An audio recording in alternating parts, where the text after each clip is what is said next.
This is Radio Free Europe. en Colombia. France Inter, le 18-20.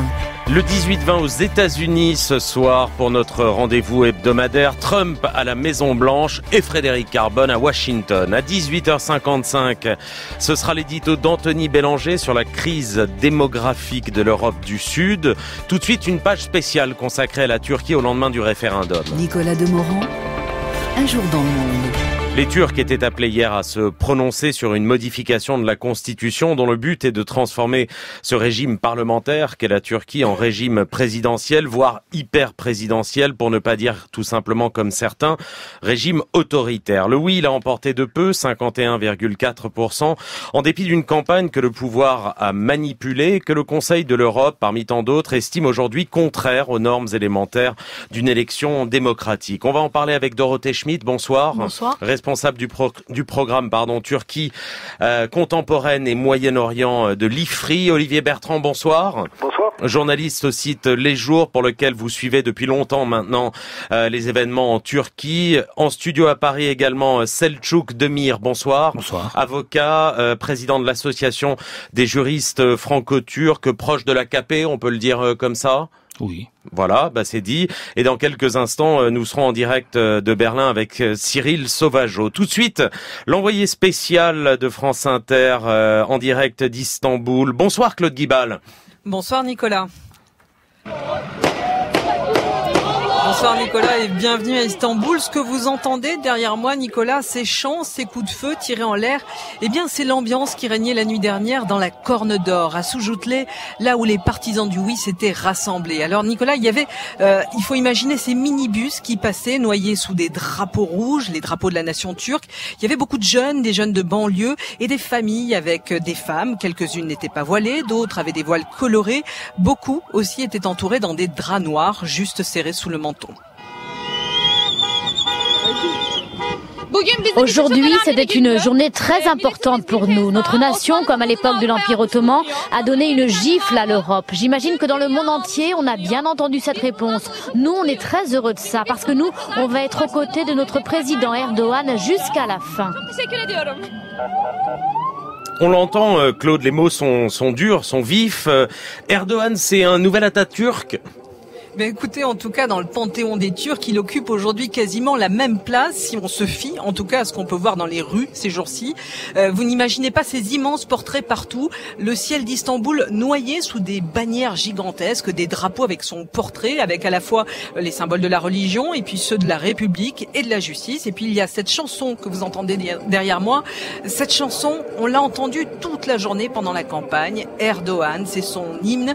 Erdogan, l'homme venu du peuple qui a gravi les échelons de la politique un par un, l'homme qui a incarné à ses débuts un nouvel espoir, celui d'un régime à la fois conservateur et porteur de gestes d'ouverture, avant de virer vers un régime bien plus autoritaire et répressif, un homme sous le règne duquel aussi l'économie turque a fait un énorme bond. Et ça, j'imagine, Claude, que c'est important pour comprendre la situation actuelle.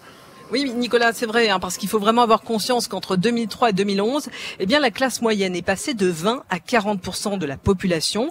Les Turcs, parmi les plus pauvres et parmi les plus conservateurs, ont commencé à accéder à de nouveaux standards de vie qui étaient auparavant ceux d'une élite plus urbaine, européanisée, une élite qui était au pouvoir et dont ils se sentaient exclus politiquement, économiquement et socialement. Alors, sur les hauteurs de la rive asiatique d'Istanbul, je suis allée rencontrer Emin. Emin est imprimeur.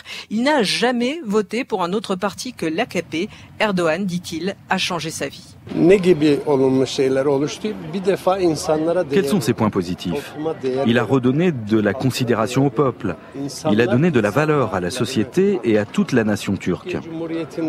Les gens ont senti qu'ils étaient considérés comme de vrais êtres humains. Et les gens qui souffraient au quotidien des problèmes de la Turquie, que ce soit dans le secteur de la santé, des transports ou le niveau de vie, ont vu leur situation s'améliorer. Alors, la situation économique qui change, mais aussi pour eux, la place dans la société. Ça, c'est Gülskar, une jeune étudiante en sciences politiques, qui m'en a parlé. Je vais vous donner un exemple très simple. En Turquie, une très grande majorité de la population est musulmane.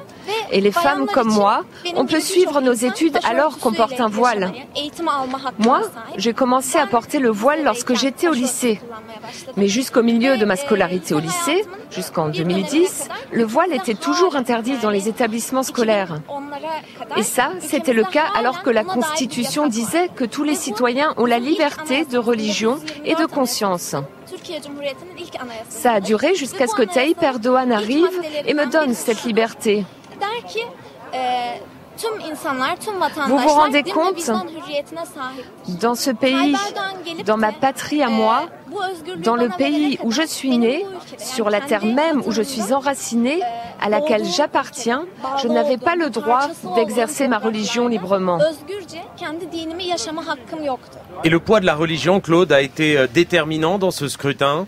Oui, évidemment, parce que ceux qui voulaient voter non, par exemple, ont été parfois taxés de mécréants dans certains quotidiens pro-gouvernementaux. Il y a des imams qui leur ont promis l'enfer.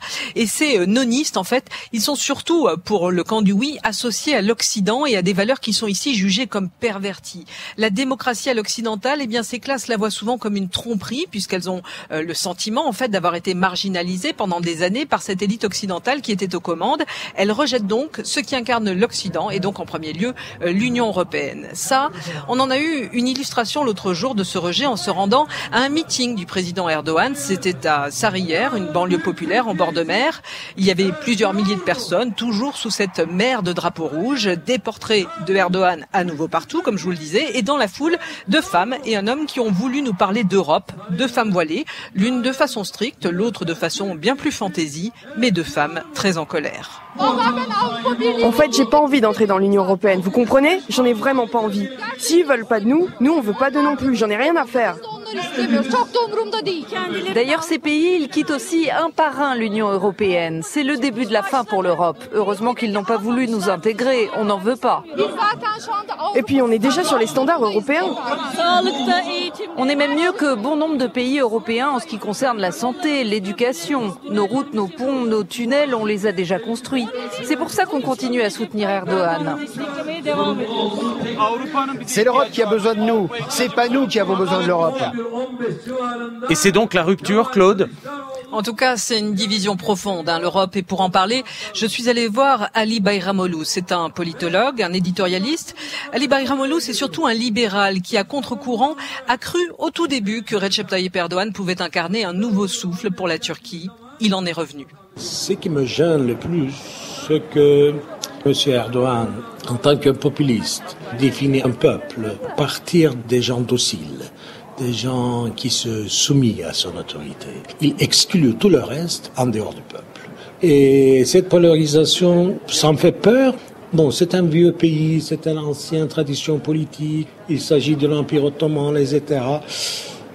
Mais quand même, si ça continue comme ça, cette polarisation, si ça marche, si Tayyip Erdoğan joue encore 10 ans sur ça, ça veut dire que le monde conservateur ouvre une guerre avec à partir de ce langage polarisation. On n'arrivera jamais à faire une synthèse entre les séculaires et les musulmans. Bon, on vit ensemble, il y a une coexistence, on sait, mais on veut plus. On veut qu'une sorte d'institution couvre les deux. Mais Tayyip Erdoğan, il a préparé une politique identitaire. La polarisation signifie cette politique identitaire, ça j'aime pas du tout, ça ne fait pas peur. Ça mérite. Et Nicolas, ce rire que vous entendez, eh bien sachez qu'il résonne de façon assez triste aujourd'hui, car ces mots, Ali Bayramoglu les a prononcés samedi. Hier, dimanche, il est allé voter. À la sortie du bureau de vote, il s'est fait très violemment agresser par des partisans de l'AKP, comme une illustration funeste de cette polarisation de la société qu'il redoute tant. Claude Guibal en direct d'Istanbul, envoyé spécial de France Inter. Alors on va ouvrir le débat ici en studio et avec Olivier Bertrand qui est avec nous par téléphone. Dorothée Schmidt, qu'est-ce qui s'est passé hier en Turquie? C'est un changement de monde? Non, je crois que c'est la continuation d'une transformation progressive du régime turc avec une consolidation d'un régime qui est aujourd'hui très personnalisé où effectivement Tayyip Erdoğan souhaite exercer le pouvoir sans sans contrepartie et sans le partager. Et je Donc pense c'est que l'aboutissement d'une dynamique, oui, c'est ça ? et je pense qu'évidemment la tentative de coup d'État arrêtée de l'année dernière a accéléré cette volonté de tout verrouiller de la part du président turc. Même question pour vous, Selçuk Demir. Je rappelle que vous êtes avocat proche de l'AKP, président de l'association des juristes franco-turcs. Qu'est-ce qui s'est passé hier dans votre pays ? D'abord, c'est une victoire de la participation.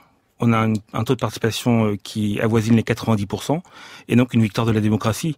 On a posé une question au peuple turc qui était celle de savoir s'il voulait de la nouvelle réforme constitutionnelle qui instaure un régime présidentiel. Le peuple turc s'est massivement déplacé et a voté oui. Donc la première chose à faire, me semble-t-il, en tant qu'analyste, c'est d'abord de respecter les choix du peuple turc. Ensuite, le peuple turc, il n'est pas plus bête qu'un autre. Il a évidemment pesé les tenants et les aboutissants de cette réforme constitutionnelle, il s'est renseigné, il en a débattu. On a eu des discussions qui ont eu lieu pendant des semaines, et au final, le peuple turc s'est plutôt porté pour le oui. Donc on verra bien ce qui se passera, mais il faut à mon sens que cette réforme constitutionnelle, qui est seulement le passage d'un système parlementaire à un système présidentiel, ne soit pas non plus exagérée. On ne concentre pas tous les pouvoirs dans les mains du président de la République. On a un exécutif fort, certes, mais on a un pouvoir législatif qui reste aux mains de l'Assemblée nationale. Les choses sont beaucoup plus équilibrées que ce qu'on en dit. Il faut, comme très souvent concernant la Turquie, ne pas tomber dans le préjugé ou dans l'a priori, mais bien appréhender la complexité de ce pays. Et que pensez-vous des observateurs critiques internationaux qui disent que ce référendum, cette élection, ne sont pas aux normes internationales ? Vous savez, c'est-à-dire aux normes élémentaires de la démocratie, que c'est un scrutin insincère de ce fait. La Turquie est un pays qui a une culture démocratique depuis maintenant très très longtemps. C'est pas la première élection référendaire qu'on a en Turquie. On a également un système dans lequel les éventuelles contestations vont être appréhendées par l'organe administratif, puis par la Cour constitutionnelle turque qui sera compétente en la matière. Je ne suis absolument pas inquiet. Des contestations, il y en a assez souvent, depuis maintenant beaucoup d'années, ces contestations sont rejetées. Je note quand même que ça fait 12 élections de suite que le parti au pouvoir gagne aujourd'hui. C'est la 12e élection de suite dans laquelle on a un score entre 40 et 50%, ce qui montre bien qu'il y a une stabilité et une continuité dans le choix du peuple turc qui doit être salué à mon sens. C'est pas un choix irréfléchi. Est-ce qu'il a vraiment le choix ? Mais écoutez, on disait qu'il n'avait pas le choix en 2002, pourtant il a voté massivement pour l'AKP, qu'il n'avait pas en 2007. Je vous pose la question pour exactement le référendum. Enfin, il faut arrêter, à mon sens, de prendre les Turcs pour ce qu'ils ne sont pas. Les Turcs savent pour qui ils votent, savent peser le pour et le contre dans le cadre de cette réforme constitutionnelle. On a eu des débats sur cette réforme constitutionnelle qui est une réforme complexe.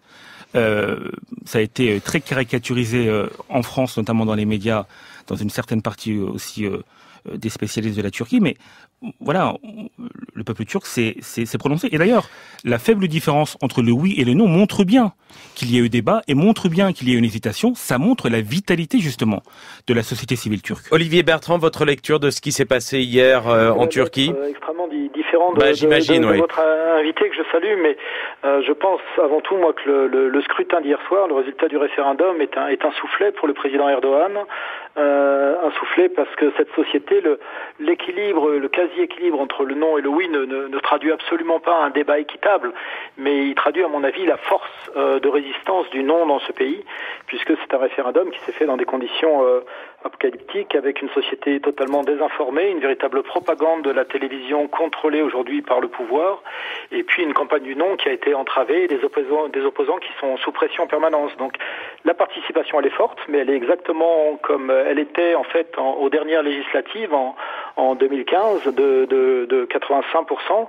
Et puis surtout le parti du président, contrairement à ce qui vient d'être dit, il recule de 10 points, c'est-à-dire que en novembre 2015, il faisait 60% avec son allié du MHP, avec qui il vient de présenter ce référendum, et aujourd'hui ils sont à peine à 50% malgré tous les moyens de l'AKP et de l'État qui ont été engagés. Est-ce que, Olivier Bertrand, d'après vous, la Turquie a changé de régime avec ce référendum, ou en tout cas s'apprête à le faire une fois que la réforme constitutionnelle aura été mise en place ? Olivier Bertrand, vous êtes là ? J'entends extrêmement mal, Nicolas. Ah, vous entendez mal. Alors, on va essayer de régler ça. Je pose la question à Dorothée Schmidt. En attendant, est-ce qu'il y a un changement de nature dans le régime turc aujourd'hui ? On est passé de quelque chose de parlementaire à autre chose d'autoritaire. Je pense que les institutions sont maintenant taillées à la mesure du pouvoir tel que Tayyip Erdogan le souhaitait. Alors effectivement, c'est très bien de souligner qu'il a gagné 12 élections de suite. Est-ce que ça lui donne pour autant un blanc-seing pour mettre ses opposants en prison? Ça, c'est quand même une question qu'on est fondé à poser. Il y a un problème de démocratie sociale manifestement aujourd'hui en Turquie. Il n'y a pas d'alternative politique. Moi, je trouve que c'est pas tellement un signe de bonne santé quand le même parti remporte systématiquement les élections pendant si longtemps sans avoir d'opposition qui réussit à se structurer. Je crois que la définition de la démocratie, pour moi, c'est l'alternance.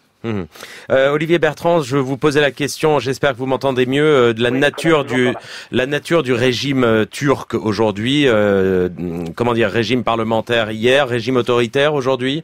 Oui, je pense que régime d'abord ultra personnalisé, ça c'est certain, ultra concentré dans les mains du président Erdogan, puisque contrairement à ce que disait tout à l'heure votre invité, le Parlement aura en fait quasiment plus de pouvoir, plus aucun pouvoir, tout le pouvoir exécutif, mais également en partie législatif, reviendra au président. Et puis demain, en fonction du président qui disposera de cette constitution, effectivement, la possibilité d'un régime extrêmement autoritaire et puis que plus jamais ce pouvoir ne soit rendu ni au peuple ni au Parlement. Je crois que c'est là qu'on est la Turquie au lendemain de ce référendum. Et dans quel état sont les contre-pouvoirs en Turquie aujourd'hui dont on sait qu'ils ont été extrêmement secoués, voire emprisonnés après le coup d'État, la tentative de coup d'État? Extrêmement intéressant, c'est le fait qu'aujourd'hui il existe un camp du non, que la Turquie est fracturée en deux, ce qui peut être terrible pour elle, mais que par contre l'espoir qui avait complètement disparu depuis l'automne 2015 peut-être revenir avec ce résultat. À une condition, c'est que les gens qui aujourd'hui s'opposent à la progression de la dictature en Turquie arrivent à s'entendre entre eux et à dépasser ce qui les oppose, ce qui les divise, les haines qui les divisent et qui sont terribles. Selçuk Demir, sur la nature du régime en Turquie aujourd'hui, je rappelle que vous êtes avocat. Moi, ce que je constate, c'est que 3 des 4 premiers quotidiens en Turquie sont des quotidiens d'opposition, qui tirent au total à plus d'1 million d'exemplaires, qu'on a des chaînes publiques et privées qui ont largement relayé les arguments du non. On a d'ailleurs des chaînes privées qui se sont violemment opposées aux partisans du oui et qui, depuis hier soir d'ailleurs, contestent les résultats des élections. La société civile turque, elle est beaucoup plus vive que ce qu'on en dit. Il faut arrêter. Il y en a une partie qui est en prison quand même. Non, il n'y a pas une partie de la société civile turque qui est en prison.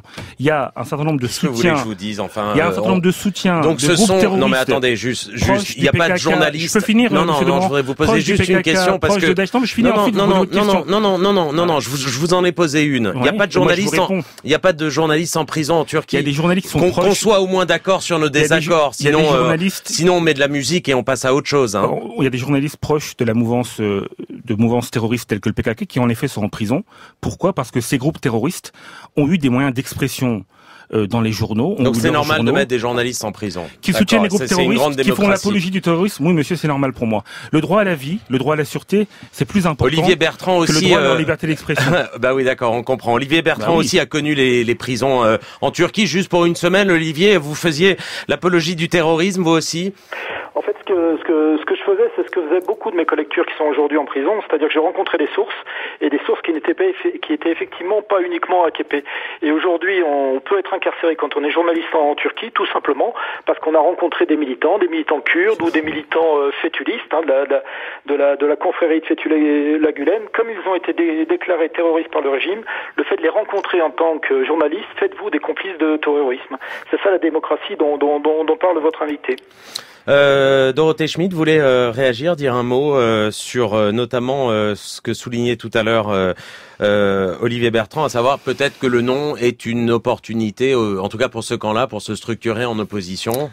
Alors, point d'interrogation. Ce qui est très intéressant, ce que reflète, je pense, cette conversation, c'est qu'en fait, elle est impossible, cette conversation. Non, mais si, c'est qu'on sous-estime systématiquement le camp pro-AKP, effectivement, en Turquie. C'est-à-dire qu'on a beaucoup glosé avant l'élection en disant que le oui et le non étaient au coude à coude. Il y a un certain nombre d'analystes qui nous ont dit qu'ils pensaient que le non pouvait l'emporter. En ce qui me concerne, j'ai toujours été persuadée que Tayyip Erdogan remporterait son référendum. Ce qu'on a du mal à comprendre ici, c'est que le camp de l'AKP est beaucoup plus uni et que le camp du non est vraiment très fracturé.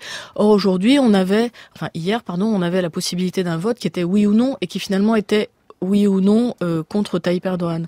Mais une fois que Tayyip Erdogan récupère toutes les commandes du pouvoir, il peut continuer à diviser la société turque en opposant les gens sur la question kurde, la question du sécularisme, la question de liberté publique, la réislamisation. Tout ceci sont des sujets de clivage qui fragmentent la société turque en micro-sociétés. Et le camp des opposants est beaucoup plus fragmenté que le camp de ceux qui soutiennent Tayyip Erdogan. C'est pour ça que je suis peut-être un petit peu moins optimiste qu'Olivier Bertrand sur le fait qu'une alternance, puisque personnellement c'est ce que je souhaiterais aussi en Turquie, c'est qu'on n'est pas sans arrêt, c'est qu'on n'est pas Erdogan forever jusqu'en 2029, ce qui nous attend pour le moment apparemment, en tout cas ce que le président annonce. Ça me semble anormal. Olivier Bertrand, sur cet aspect? Oui, je suis plutôt d'accord avec ce que dit Dorothée Schmitt sur la fragmentation du camp du non. Je pense que le gros enjeu aujourd'hui est là, je pense que les opposants à Tayyip Erdogan doivent avoir ce plus petit dénominateur commun de ne plus participer à la polarisation de la société. C'est l'obsession du président et c'est à mon avis extrêmement efficace depuis au moins Gezi, depuis 4 ans. Aujourd'hui, ceux qui veulent retrouver la démocratie doivent cesser de participer à sa polarisation de la société pour essayer de s'unir et de proposer une voie qui permette de retrouver la démocratie. En tout cas, c'est une dernière minute de l'AFP. Le président Erdogan somme les observateurs européens de rester à leur place, et la citation des paroles exactes donc du président Erdogan. Quel est d'après vous, Selçuk Demir, le cœur de cette réforme constitutionnelle? Alors, le cœur de cette réforme, c'est de passer d'un régime parlementaire dans lequel l'Assemblée nationale, qui est maîtrisée par les partis, à l'ensemble du pouvoir législatif et exécutif, à un système présidentiel dans lequel le pouvoir exécutif est donné au président de la République. Et cela ressemble, les discussions qui existent en Turquie ressemblent par exemple à celles qui ont eu lieu en France avant 1958, du temps du référendum proposé par le général de Gaulle dans le cadre de la constitution de la Ve République. On traitait à ce moment-là le général de Gaulle de dictateur, on disait qu'il voulait s'accaparer tous les pouvoirs. La comparaison est absolument faisable.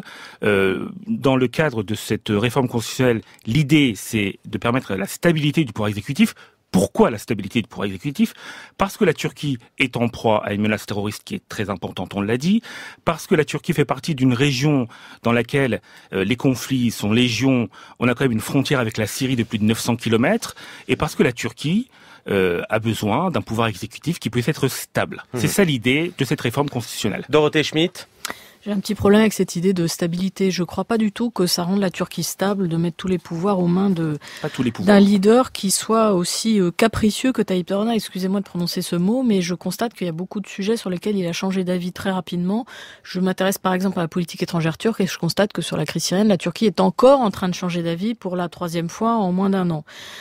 Ensuite, stabilité, le coup d'État raté de l'année dernière, on nous explique qu'il a été organisé par une confrérie qui était les alliés de Tayyip Erdogan. Donc il est parfaitement responsable du fait qu'il a, je dirais, nourri en son sein et au sein de l'État sa propre opposition. Et aujourd'hui, la façon dont ont été menées les purges dans l'après-coup d'État, sont également en train de radicaliser une nouvelle forme d'opposition en Turquie. Et il est indispensable de revenir à une politique plus inclusive, mais je ne sais pas si c'est encore aujourd'hui possible. Dernier point sur l'aspect de l'inclusion et sur la division, les rapports avec l'Union européenne, à mon avis, sont impacifiables à l'heure actuelle. On va y venir juste après un saut à Berlin où nous attend Cyril Sauvageau. Bonsoir Cyril. Bonsoir. Vous êtes le correspondant de France Inter en Allemagne où vit la plus grande communauté turque d'Europe, Cyril, et une large majorité des électeurs ont voté oui au référendum hier. 63% de oui, près de 2/3 des suffrages. La victoire est très nette, même si la participation en Allemagne est restée assez faible, autour de 50%. C'est la preuve en tout cas que les pro-Erdogan ont su davantage se mobiliser. Ça confirme aussi que la communauté turque d'Allemagne est plutôt plus conservatrice que la moyenne. Aux dernières élections, déjà l'AKP avait fait ici de très bons scores, mais c'est d'autant plus frappant cette fois-ci, encore plus quand on regarde en détail les résultats des grandes villes. 75% de oui à Dortmund, 70% à Düsseldorf, 66 à Stuttgart.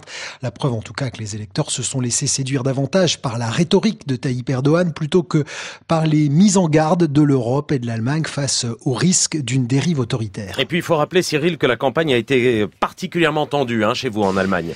Oui, alors l'enjeu était considérable pour Erdogan avec 1,5 million d'électeurs potentiels. Ici, on se souvient que plusieurs meetings électoraux ont été annulés, interdits. Il y a eu des échanges très violents entre le régime d'Ankara et les autorités allemandes accusées de nazisme à plusieurs reprises. En disant oui, certains électeurs ont probablement aussi voulu dire non à l'Allemagne et à Angela Merkel, ce qui suscite beaucoup de commentaires ici. Je n'en citerai qu'un, celui d'un journaliste du Spiegel, Hasnain Kassim. On ne peut pas à la fois approuver un régime autoritaire, favorable à la peine de mort et qui enferme les opposants et en même temps se plaindre de ne pas être accepté en Allemagne. Ça veut dire que l'intégration a échoué, mais ce n'est pas seulement la faute des Allemands. Fin de citation. L'auteur qui dit avoir été inondé de messages d'insultes pour avoir pris position pour le non au référendum. Un mot, Cyril, des réactions officielles à Berlin. Quelle attitude faut-il adopter vis-à-vis d'Ankara? Là aussi, les avis sont partagés. Alors, première réaction, celle d'Angela Merkel. Dans un communiqué avec son ministre des Affaires étrangères, elle appelle le président turc à mener un dialogue constructif avec toutes les composantes de la société turque. Réaction plutôt prudente et mesurée. Donc, à la CDU, la députée européenne Elmar Brok met en garde contre une rupture totale avec Ankara. Certes, les négociations avec l'Union européenne seront encore plus difficiles, mais le processus d'adhésion n'est pas mort, dit-elle. Seul un rétablissement de la peine de mort pourrait y mettre fin. Du côté du SPD, Martin Schulz, candidat à la chancellerie, estime que le résultat du référendum montre que Erdogan n'est pas la Turquie à lui seul. L'opposition de gauche, enfin, appelle l'Allemagne à soutenir davantage la société civile turque. Le parti de gauche, Die Linke, va même plus loin. Il estime que Berlin doit frapper fort et mettre fin à sa coopération militaire avec la Turquie en retirant ses soldats stationnés près de la frontière syrienne. Cyril Sauvageau à Berlin. Ça va se compliquer les relations entre la Turquie et l'Union européenne. Non, Selçuk Demir, je vous pose la question parce que vous devez partir rapidement de ce studio pour en rejoindre un autre. Écoutez, ce qui a favorisé notamment le vote du oui en Allemagne, Jean Morand, c'est l'attitude irresponsable de certains dirigeants européens qui ont fait de cette question du référendum en Turquie un sujet d'électoralisme et de populisme, comme c'est souvent le cas d'ailleurs pour la Turquie et pour certains nombres de dirigeants européens. Quand on a des députés allemands qui ont organisé des meetings pour le non au référendum en Turquie, on peut comprendre que les électeurs turcs européens, les électeurs turcs d'Allemagne, puissent être mécontents. Parce que quand on invite la Turquie à ne pas importer les conflits sur son sol, mais qu'en même temps on milite pour le non au référendum, on voit là qu'il y a un double discours qui est évidemment répréhensible et qui a favorisé les partisans du oui. Selçuk Demir, je vous remercie. Vous êtes avocat, vous devez filer, quitter le studio de France Inter. Merci d'y être passé. Dorothée Schmidt, encore une déclaration à l'instant de Recep Tayyip Erdogan. La Turquie organisera, dit-il, un référendum sur la suspension des négociations d'adhésion à l'Union européenne si nécessaire. Oui, voilà. Commentaire en direct. Toute une série de référendums qui sont annoncés. Je voulais juste faire un tout petit point sur la diaspora parce qu'effectivement, le vote des Turcs en diaspora a été plus élevé en faveur du oui qu'en Turquie même. Mais il ne faut pas oublier qu'on a seulement environ la moitié des Turcs de diaspora qui ont voté. C'est-à-dire qu'il y a eu un biais très pro-Erdogan. Alors, la question, c'est pourquoi Erdogan a réussi à mobiliser beaucoup plus son électorat.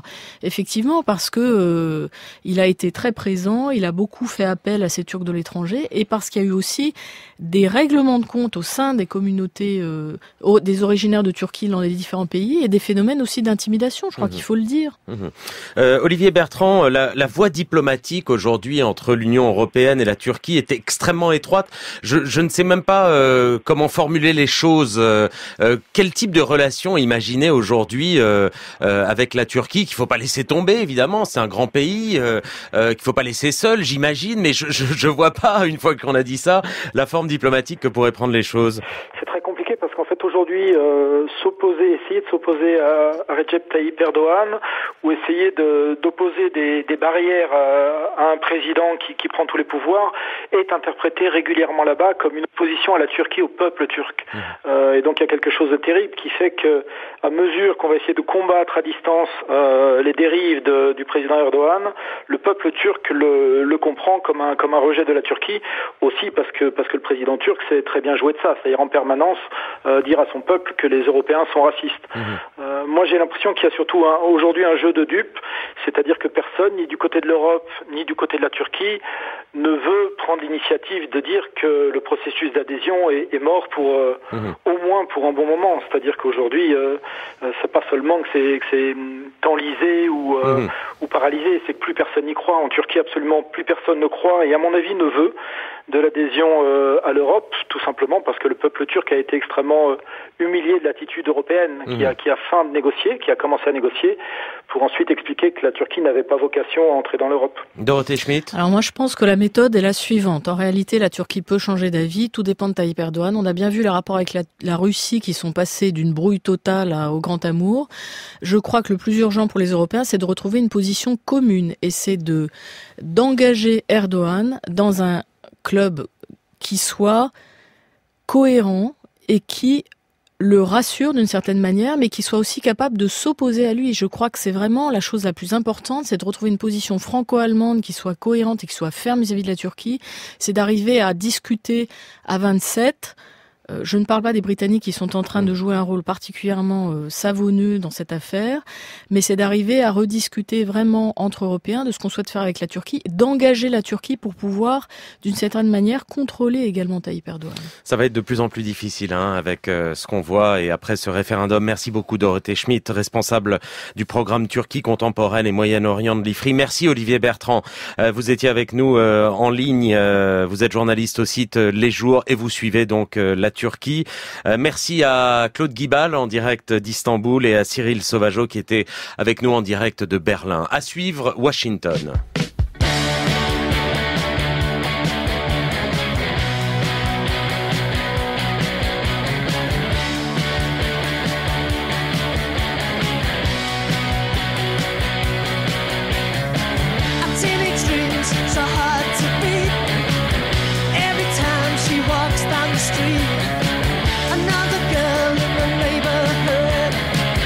She was mad, she looked so good. I wanna hold her tight. Get teenage kicks right through the night. I'm gonna call her on the telephone. Have her over 'cause I'm all alone. I need excitement, oh I need it bad. And it's the best I've ever had. I wanna hold her tight. Get teenage kicks right through.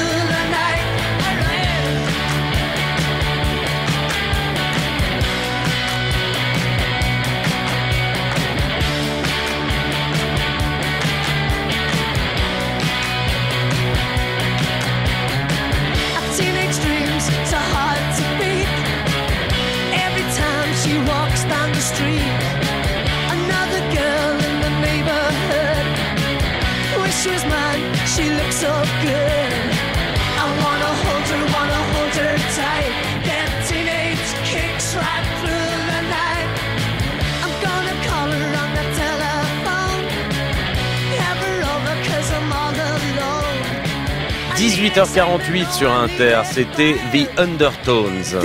The 45th President of the United States of America, Donald J. Trump. Un jour dans le monde. And God bless America. Sur France Inter. Trump à la Maison-Blanche, c'est notre rendez-vous du lundi avec les États-Unis et avec Frédéric Carbone. Bonjour. Bonjour Nicolas. Vous êtes en direct de Washington, Frédéric, on l'évoquait déjà lundi dernier, mais là les choses se confirment. Virage à 180 degrés de Donald Trump sur la politique étrangère. Ah, qu'est-ce qu'on est loin effectivement de cette profession de foi. Je ne suis pas le président du monde, énoncé fin février lors de son discours devant le Congrès. Russie, Syrie, Corée du Nord, Afghanistan, tous les fronts sont ouverts en même temps. Et l'image de ce lundi, c'est bien le vice-président Mike Pence avec son blouson d'aviateur dans la zone démilitarisée entre les deux Corées. Alors, à la différence des néoconservateurs période George Bush, on n'a pas de discours de volonté d'exporter la démocratie américaine, aucune référence aux droits de l'homme. En ce moment, je n'ai pas vu par exemple la moindre réaction des États-Unis au référendum en Turquie dont vous avez longuement parlé. Mais voilà bien une politique étrangère interventionniste, républicaine, assez classique. Donald Trump s'est-il donc rallié à ce genre de thèse? Question posée au sénateur McCain. Je l'espère. Je sais qu'il a bâti une équipe solide sur la sécurité nationale et il écoute ses conseillers.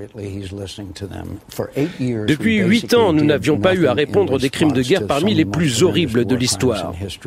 Au moins, il a fait quelque chose et maintenant j'espère qu'il y aura une vraie stratégie mise en place.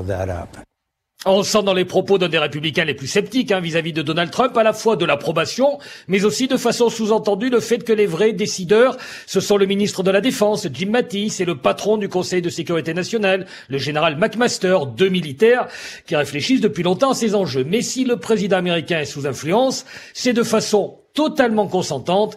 Pendant cette fameuse interview sur Fox Business, vous en avez entendu parler, Nicolas, où il raconte avec délectation comment il a informé le président chinois de la frappe en Syrie autour d'un gâteau au chocolat. Eh bien voilà de quelle manière il décrit sa fascination pour l'arsenal militaire américain. C'est tellement incroyable, c'est brillant, du génie. Notre technologie et nos équipements sont 5 fois meilleurs que n'importe quel autre. Dans ce domaine, personne ne peut rivaliser avec nous. Maintenant, on va commencer à en prendre soin parce que les militaires ont été très maltraités par la précédente administration et aussi lors de la guerre en Irak, qui a été un autre désastre. Bon, ça c'est pour la ligne « Je ne suis pas Obama », ça va être le message permanent pendant 4 ans. Ce goût pour la chose militaire, il inquiète ceux qui n'ont pas voté pour Donald Trump. Il y avait ainsi ce week-end une manifestation sur la question de la transparence fiscale, mais évidemment, dans le contexte de la tension en Corée du Nord, les préoccupations étaient beaucoup plus larges. Sam, par exemple, est venu avec sa pancarte « Rien de tel qu'une guerre quand on a besoin de faire diversion ». Je pense qu'il a tellement de problèmes qu'il cherche n'importe quoi pour détourner l'attention. Ne l'oubliez pas, depuis Ronald Reagan, il y a cette idée qu'une bonne petite guerre peut faire du président des États-Unis un héros.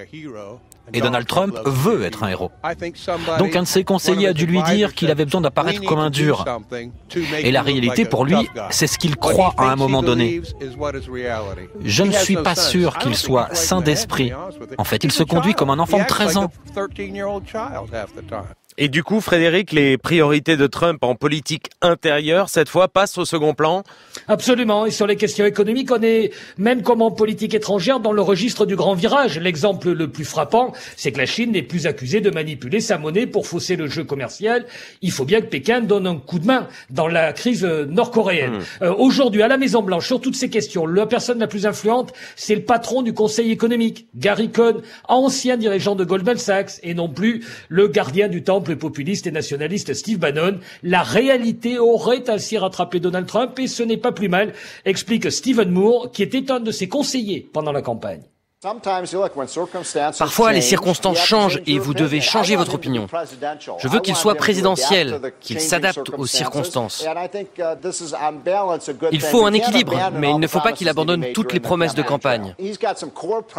Il a le noyau dur, des baisses d'impôts, la réforme de la santé, le commerce avec la Chine. Et ça, il ne faut pas qu'il y touche. Alors c'est justement là qu'il risque d'y avoir un problème parce que pour les baisses d'impôts promises, il faut la réforme de la santé qui dégagera des économies.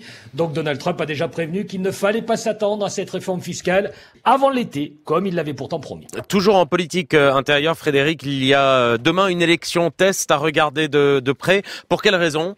Eh bien parce que c'est le premier vrai test depuis le 8 novembre et que cela se passe justement sur les terres du ministre chargé de la très compliquée réforme de la santé en Géorgie, fief traditionnellement républicain, mais que les démocrates espèrent conquérir lors de cette élection à la Chambre des représentants. Ils ont dépensé beaucoup d'argent, ils ont mobilisé les vedettes, ce qui n'avait par parenthèse pas forcément marché pendant la présidentielle. Voici quand même l'appel de l'acteur Samuel Jackson. Stopper Donald Trump, un homme qui encourage la discrimination religieuse et le sexisme. Souvenez-vous de ce qui s'est passé la dernière fois que les gens sont restés à la maison. On s'est retrouvés avec Trump. Nous devons manifester notre esprit de vengeance et de colère face à une administration en allant voter. Ouais. Et on regardera ça d'autant plus près, Nicolas, que le candidat démocrate est un novice, un jeune trentenaire, et s'il gagne, il deviendrait l'emblème d'une nouvelle génération, l'équivalent de cette vague Tea Party des républicains après l'élection de Barack Obama. C'est pour éviter le risque de contagion que Donald Trump se mêle sur Twitter de cette élection très locale, en dénonçant un candidat super libéral, pro-immigration et laxiste face aux criminels. Allez, on finit avec un point agence de voyage. Trump est sédentaire. Oui, beaucoup plus que ses prédécesseurs, en tout cas, avec un principe America First et Mar-a-Lago Second. Contrairement à Obama et Bush, il n'a pas effectué un déplacement à l'étranger dans ses 3 premiers mois de présidence et il a aussi beaucoup moins sillonné les États-Unis, de rares déplacements uniquement dans des États où il avait emporté en novembre. En revanche, il a déjà résidé 24 jours dans son club privé de Floride et la chaîne CNN a calculé qu'entre cette résidence, ses golfs et ses hôtels, Donald Trump n'a jamais passé plus de 3 jours sans une étape dans une de ses propriétés, une sorte de présidence à domicile. Frédéric Carbone en direct de Washington. Merci. France Inter, le 18-20. Un jour dans le monde. L'édito d'Anthony Bélanger, bonsoir. Bonsoir Nicolas, bonsoir à tous. Aujourd'hui Anthony, vous nous dites que l'Europe du Sud est en état de stress démographique. Ça veut dire quoi ? C'est simple à comprendre. Un seul chiffre suffit. Une Grecque sur 5, née dans les années 70, n'a ou n'aura pas d'enfants. N'en aura jamais. Et le même chiffre d'ailleurs pour une Espagnole, une Italienne, une Portugaise. C'est du jamais vu depuis l'immense dépression démographique de la Première Guerre mondiale il y a un siècle. Or, non seulement le taux de fertilité de l'Europe du Sud est parmi les plus bas du monde, mais en plus la crise a forcé l'émigration de centaines de milliers de jeunes en plein âge fertile vers le nord de l'Europe, vous savez, Allemagne et Grande-Bretagne en tête. Autrement dit, c'est la double peine. Ceux restés au pays ne font plus d'enfants, ou beaucoup moins, et ceux partis chercher du travail dans un nord de l'Europe plus prospère, eh bien font des enfants, certes, mais pour leur pays d'accueil. Le résultat est déjà tangible. Partout, en Europe du Sud, les maternelles se dépeuplent, surtout dans les petites villes périphériques, et les écoles primaires ferment des classes.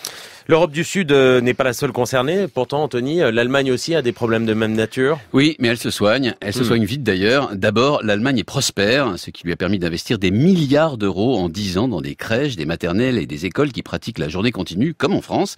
Ce qui signifie que des solutions concrètes ont été adoptées qui, de plus en plus, permettent aux couples et surtout évidemment aux femmes d'avoir une vie professionnelle épanouissante tout en ayant des enfants. La société allemande est en train d'évoluer vers un mieux-disant familial. De plus, l'émigration de dizaines de milliers de jeunes Grecs, Italiens, Espagnols ou Portugais, comme on l'a dit tout à l'heure, a dynamisé la démographie allemande, sans oublier bien sûr le million de réfugiés et migrants qui ont été accueillis entre 2015 et 2016. Résultat, la population allemande ne diminue plus, au contraire, elle augmente. C'est exactement le processus inverse de l'Europe du Sud. Dans les pays du Club Med, vous savez comme on dit, comme on les appelle parfois avec un certain mépris, eh bien ces pays ont connu de redoutables récessions depuis 10 ans, accompagnées de chômage et d'austérité. L'austérité, ça signifie moins d'avantages pour les familles. Par exemple, lorsque la France dépense 130 € mensuels en allocation pour un deuxième enfant, eh bien la Grèce ne peut en offrir que 40 €. De plus, toujours en Grèce, 27% des femmes sont au chômage contre 20% des hommes. Plus de précarité, plus de chômage, donc les couples hésitent, j'imagine, à faire des enfants. C'est logique et mais c'est aussi dramatique. Ça aggrave beaucoup le fossé économique et social qui sépare l'Europe du Sud et celle du Nord. Le dynamisme d'une économie est simplement lié à sa démographie. Je vous explique ça très simplement. Quand un pays est jeune et fait beaucoup d'enfants, eh bien il investit, il prend des risques et surtout il consomme. Il a 20 ans en somme. Pensez à ce que nous étions, faisions et à quoi nous rêvions. N'en parlez pas. Lorsque nous avions 20 ans. À l'inverse, lorsqu'une population vieillit, eh bien elle épargne, elle consomme peu. La croissance est atone. C'est ce qui se passe avec le Japon. Vous pouvez injecter des centaines de milliards de yens dans l'économie. Le Japon vieillissant ne les dépense pas, il thésaurise. Alors que faut-il faire, Anthony ? Est-ce qu'il faut faire venir des millions de migrants ? Ça, c'est ce que craignent, vous savez, les tenants de la théorie paranoïaque du grand remplacement. En fait, le nombre d'étrangers présents en Europe n'a jamais ou n'a pratiquement pas changé depuis les années 30. 7 à 8% de la population, pas plus. L'immigration en Europe n'a jamais été qu'une solution d'appoint et jamais massive. Non. Ce qui est fascinant, c'est que toutes les prévisions des démographes et donc des théoriciens paranoïaques, eh bien, se sont toujours avérées fausses. Après la guerre de 14, par exemple, ils prévoyaient, ces démographes et ces théoriciens, pour la France, à l'horizon 2000, 20 à 30 millions d'habitants. Nous sommes aujourd'hui 65 millions. En fait, des baisses de natalité, l'Europe en a connu beaucoup, toujours suivies de périodes d'expansion endogène de la population.